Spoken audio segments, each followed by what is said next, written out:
मतलब भोजपुरी में जो मिठास है ना, किसी और भाषा में मैं कह सकती हूँ कि नहीं है। मैं जन्म भी ली भोजपुर आरा में, प्रॉपर आरा की हूँ मैं। जो भोजपुरी को लोगों ने मतलब किस तरह से बाजारू और मतलब इस तरह से कहें कि हमारा जो कल्चर है भोजपुरी का, वो जो आप दिखाते हैं वो है नहीं। दरअसल मैं ये कहना चाहूँगी ऐसे लोगों के बारे में कि हमारा भोजपुरी जो रियल में भोजपुरी है ना, उसे आप दिखाएं। नमस्कार, मैं हूं अनूप नारायण सिंह और आप देख रहे हैं बिहारी खबर के डिजिटल प्लेटफॉर्म को। हमारे साथ खास मेहमान हैं संगीता सिन्हा जी, जो लंबे वक्त से दूरदर्शन और आकाशवाणी से जुड़ी हुई हैं। इसकी इतर भी इनकी एक विशिष्ट पहचान है। दर्जनों भोजपुरी फिल्मों में यादगार भूमिकाएं अदा कर चुकी हैं। आज इनसे हम बात करेंगे भोजपुरी सिनेमा के इतिहास के बारे में, भोजपुरी सिनेमा के वर्तमान के बारे में, अश्लीलता पर चल रहे महाअभियान के बारे में। संगीता जी, सबसे पहले आपका बिहारी खबर पर स्वागत। जी, आपका भी बहुत बहुत धन्यवाद और बहुत ही खुशी हो रही है अनूप जी, आपसे आज मुलाकात हमारी हो रही है लंबे समय बाद।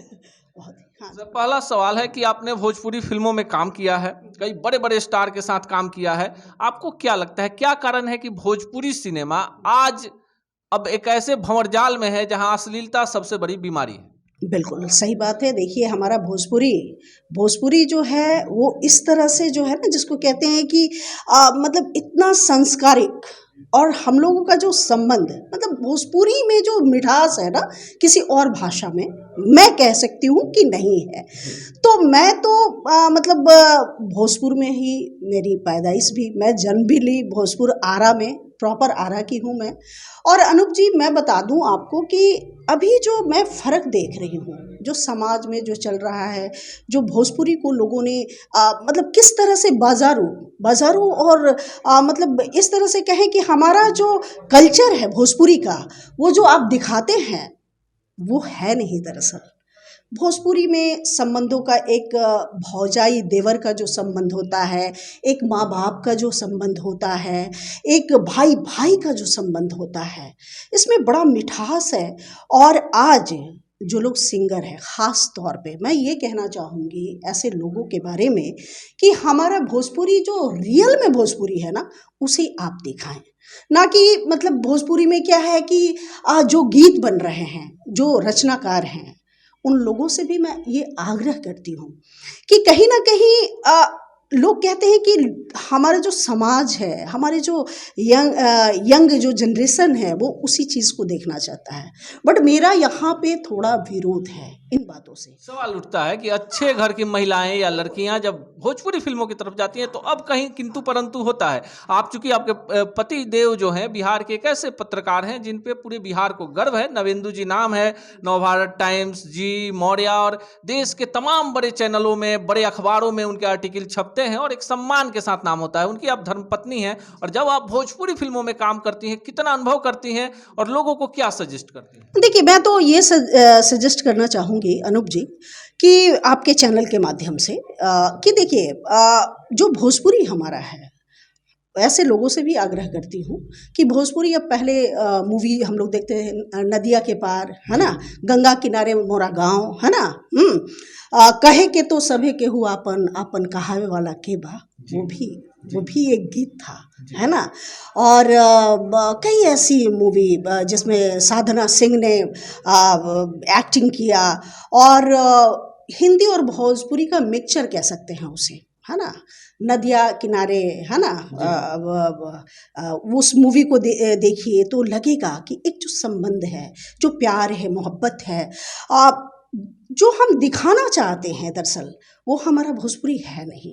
और भोजपुरी के बारे में मैं ख़ास तौर पे ये कहूँगी कि जितने नए सिंगर हैं अभी, है ना, मतलब अब क्या लिरिक्स, ऐसे लिरिक्स को कहने में भी शर्म महसूस होगी हमें। मैं पब्लिकली मैं उसे कह नहीं सकती हूँ। तो मेरा ये आग्रह है कि उसे मतलब इतना इस नज़रिए से मतलब ना देखें, और बिल्कुल स्वच्छ वातावरण में जो हमारा संगीत है, जो हमारा एक परिवार का जो संरचना है, जिस तरह से परिवार में हम लोग जीते हैं, रउआ कैसन बानी, है ना, हाँ, आई रुआ बैठी प्रेम से, है ना। और जो संस्कार हम लोगों ने सीखा है, तो उसे परोसे तो हमारा समाज, हमारे भोजपुरी काफ़ी एनरिच होगा। और लोगों से आग्रह है कि ये सोच कहीं ना कहीं इससे मैं मतलब अंदर से विरोध करती हूँ कि हम वही चीज़ दिखाते हैं जो वो देखना चाहते हैं। तो ये बाज़ारूपन जो है ना हमारी भोजपुरी सिनेमा के बारे में, तो उसको बंद करें। और जो हमारे सिंगर हैं वो भी अच्छे अच्छे गीत कई है ना, अभी सोनू निगम जी का भी छठ पे आया अनूप जी, काफ़ी अप्रिसिएट किया मैंने। और कई बार मैंने तो शेयर भी किया। और चला भौजी चला, है ना, क्या गीत है। और सोनू निगम के साथ पवन सिंह ने गाया साथ में। वो एक प्यार, एक रियल में हमारा भोजपुरी जो है ना काफ़ी इनरिच है। आज काफी यादगार दिन भी है, जिस दिन हम इनसे बातचीत कर रहे हैं आज ही के दिन भोजपुरी की पहली फिल्म गंगा मैया तोहे पियरी चढ़ई वो रिलीज हुई थी, पटना में भी रिलीज हुई थी। और इस फिल्म की जब मेकिंग हुई थी, देश के प्रथम राष्ट्रपति डॉक्टर राजेंद्र प्रसाद ने भोजपुरी के जो पहले निर्माता थे लक्ष्मण साहबादी जी से कहा था कि भोजपुरी में भी सिनेमा बने के चाहिए। और पहली फिल्म थी गंगा मैया तोहे पियरी चढ़ई वो, और यही पटना की भूमि थी। चूंकि इनका परिवार पूरी तरह से पत्रकारों का परिवार है, रिसर्च होता है और काफी गंभीर विषयों पर चर्चा होता है। तो संगीता जी से जानना चाहेंगे कि जो भोजपुरी गंगा थी, माँ थी, बहन थी, वो कैसे आज इस दौर में पहुंची। बिल्कुल, देखिए गंगा माँ का जब एक माता से जब कनेक्शन होता है, जब उनको माँ का रूप हम लोग समझते हैं, तो निश्चित तौर पे हमारे अंदर जो श्रद्धा भाव है वो स्वतः आ जाती है। उसमें कहीं से कोई बनावटीपना नहीं है। और मैं तो ये कहूँगी कि मतलब गिरावट, ये फिल्मों की बात कर लो, आप पत्रकारिता की ही बात कर लीजिए अनूप जी, है ना। लंबे समय से मैं आपके चैनल को देखती रहती हूँ, काफ़ी अच्छा आप काम कर रहे हैं। और मैं हमेशा ये देखती हूँ कि आप सच्चाई के साथ हो और सच्चाई को ही परोसते हैं। तो निश्चित तौर पे हमें हमारा जो काम है, तो काम के प्रति हम ईमानदार हों। निश्चित तौर पे जब हमने एक फिल्म की ही बात अगर कर रहे हैं, तो कई मूवीज़ हमने किया। टूटे ना सनहिया के डोर, माई के अचरवा में चारों धाम। तो माई के अचरवा में चारों धाम मैंने किया, बड़े बड़े मतलब स्टार हमारे साथ, नहिया सनहिया हुआ, है ना। तो कई मूवी हमने किया, खेला एक मूवी थी, वो मैंने की। तो मेरा मानना ये है कि जो भी मूवी मैंने किया, तो पहले जो उसका जो टाइटल होता है वो अटपटा ना हो। अब ऐसा आप टाइटल रख लेते हैं, अब क्या बताऊं कि मतलब बोलने में कि आप कौन सा शूटिंग, कहाँ, किस मूवी की शूटिंग आपकी हो रही है, तो आप कहने में भी शर्म महसूस करते हो कि क्या बोले। हाँ, तो सबसे बड़ी बात यह है कि माई के अचरवा में चारों धाम, हर धाम को आप घूम आइए, लेकिन माई के अचरवा में ही चारों धाम है।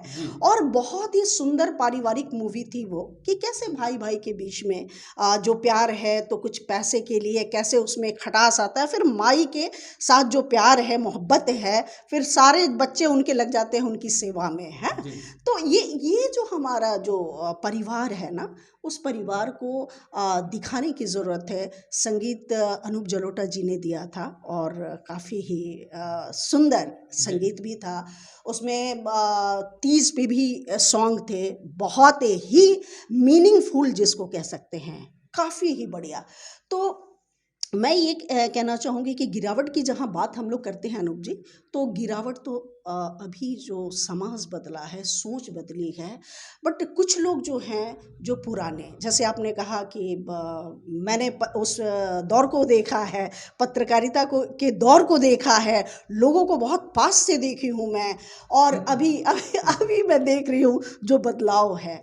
तो निश्चित तौर पे ईमानदारी, कहते हैं कि ईमानदारी और स्थिरता, ये इंसान का मतलब इनटेक, आपका जो स्वतः जो अपना गुण है ना, वो होता है। तो बस ये है कि आप कहीं भी जाते हैं, तो लोग अगर पीठ के पीछे आपको एक जो सम्मान मिलता है ना, तो सम्मान तो हर किसी को अच्छा लगता है ना, कोई सम्मानित ढंग से आपको याद करे। तो इसके लिए हमें क्या है कि बस स्वतः काम करते चलिए ना। चलिए, आपने एक बड़ा बड़ा सवाल उठा दिया। अगर भोजपुरी फिल्मों की तुलना अगर एक स्त्री से करें तो जब उसका जन्म होता है तो पुत्री होती है, जब वो बड़ी होती है तो किसी की प्रेमिका होती है, फिर किसी की पत्नी हो जाती है, और जब माँ बनती है तो संसार के सारे सुख उसके आंचल में समा जाते हैं। बाद में वो सास बनती है।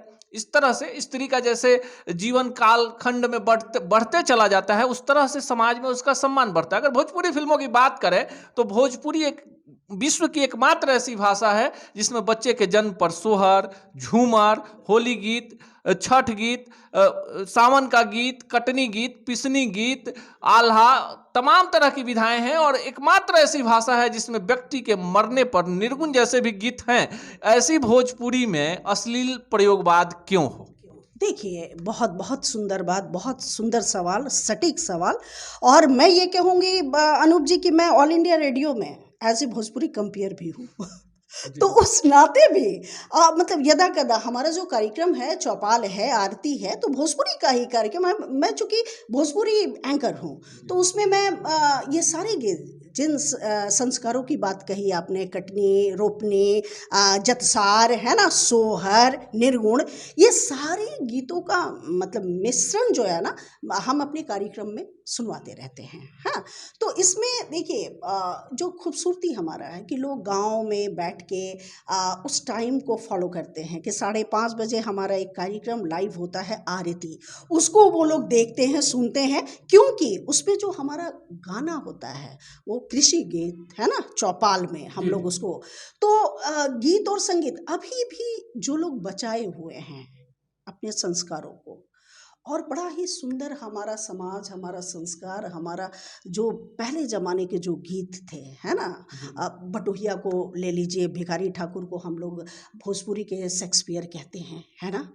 तो ये एक नाट्य रूपांतरण करके जो हमारे समाज में जो घटनाएं घटित हो रही है, जो उसके दोष हैं, उस दोष को कहीं ना कहीं नाटक के जरिए, है ना, उसको दिखाना, लोगों को समझाना। हाँ, तो लोग क्या है ना कि आप देखते होंगे कि जब प्ले होता था उस समय, जब भिखारी विदेशिया जब भी होता था, है ना, उसमें एक बटोही होता था, और मतलब क्या खूबसूरती से समाज का वो हमारा चित्रण जिसको कह सकते हैं वो हुआ करता था।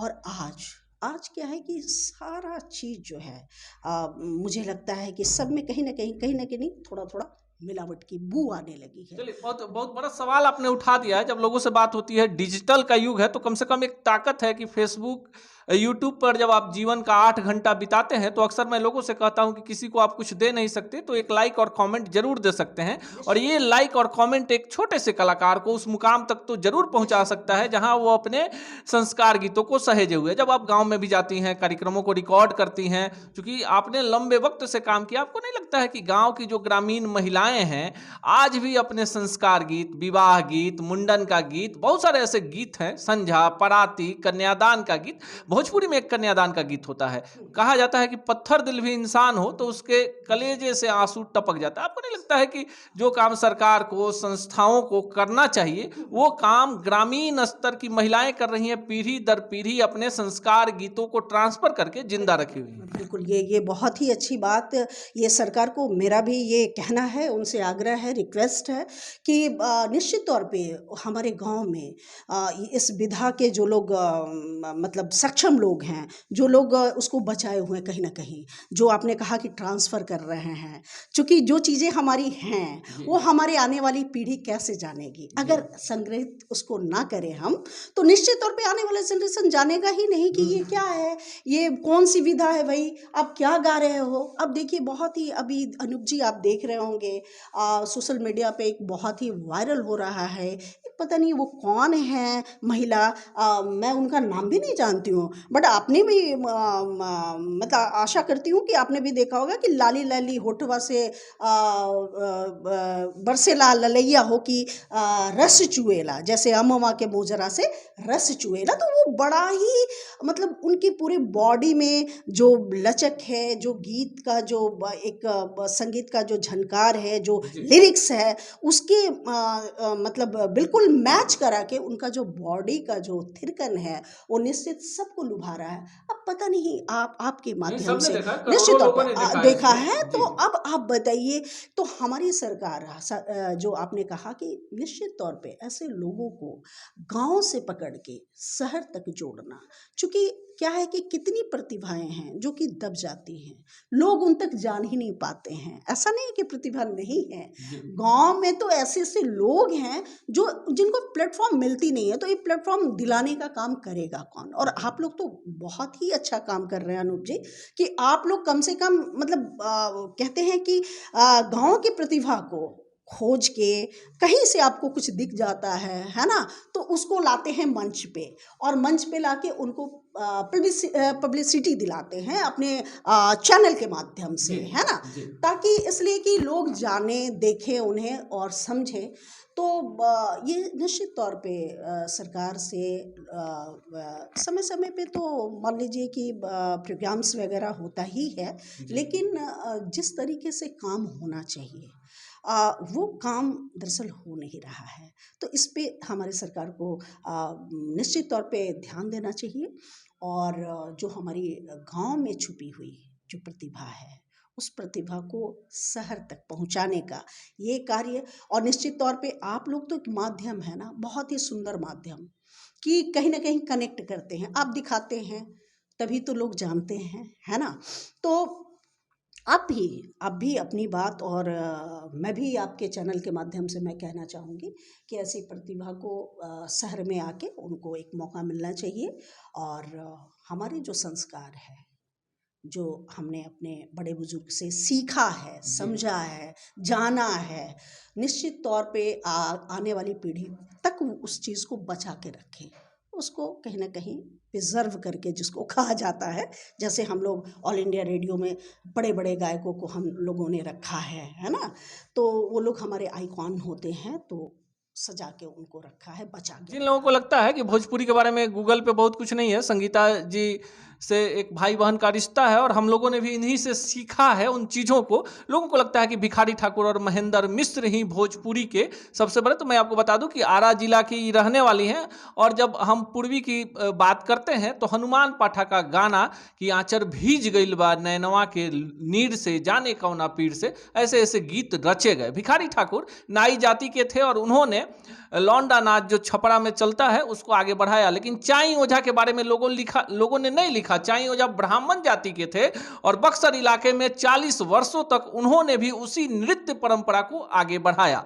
जात पात और धर्म से ऊपर उठकर, चाहे भिखारी ठाकुर हो, महेंद्र मिश्र हो, चाई ओझा हो या फिर हनुमान पाठा हो, ऐसे कलाकारों से अगर हमने भी उनके बारे में जाना, उनके संगीत को जाना, उनके साहित्य को जाना, तो उसमें कहीं ना कहीं नवेंदु जी, संगीता जी का नाम सर्वोपरि रहा। इन लोगों ने उस चरित्रों को जिया, लिखा, रेडियो के माध्यम से, दूरदर्शन के माध्यम से आगे भी बढ़ाया। आखिरी सवाल, भोजपुरी के लिए क्या सोचती हैं, क्या संभावनाएं दिखती हैं? अब भोजपुरी के लिए देखिए, हम लोगों का तो संघर्ष चल रहा है कि मॉरिशस में हमारा जो है वो हमारे भाषा को जो है वो बिल्कुल जो है उसको प्राथमिकता मिले, है ना, और जिस तरह से सम्मानित हमारा भाषा है, ठीक वहाँ पे जो लोग भी भोजपुरी के लोग हैं, बड़ी सुंदर से हमारे जो कार्यक्रम है, हमारे लोग जो कलाकार जाते हैं तो बड़ा ही सम्मानित ढंग से उन लोग देखते हैं। तो ये भोजपुरी को आगे बढ़ाने के लिए मैं कहूँगी कि हम लोग बिल्कुल मतलब ये जिम्मेवारी हम लोग पे है अनूप जी, कि हम लोग निश्चित तौर पे जो गलत हो रहा है, जो गलत है उसको गलत कहें, उसको रोकें, मजबूती के साथ रोकें, है ना, और जो अच्छी चीज़ें हैं, जो हमारा संस्कार है, जो हमने बड़े बुजुर्ग से सीखा है, उसे आगे बढ़ाएं।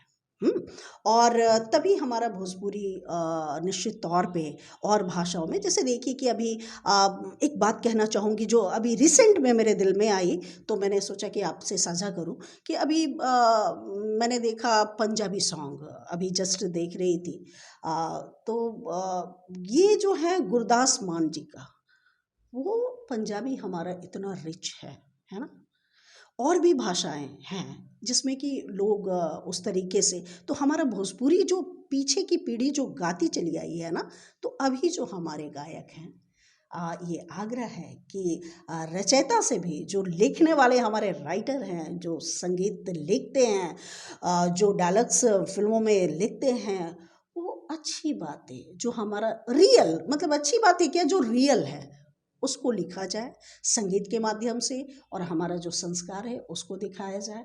और जहाँ भी कुछ गलत होता है तो हम सबको मिलके वहाँ पे फाइट करना होगा। गलत गलत है और सही सही है। अगर भोजपुरी को बचाना है तो इसके लिए कोई भगवान नहीं आएंगे, कोई चमत्कार नहीं होगा। जो भोजपुरी भाषा भाषी लोग हैं उन्हें ही बेहतर चीज़ों को प्रमोट करना होगा। और सोशल मीडिया का युग है, तो आप अच्छे गीत संगीत को, अच्छे कलाकारों को, अपने संस्कार गीतों को, अपनी सभ्यता को बचाने के लिए खुद से आगे आना होगा। मिलेंगे इसी चैनल पर किसी अन्य शख्सियत से इसी कार्यक्रम में। तब तक के लिए दीजिए विदा। नमस्कार।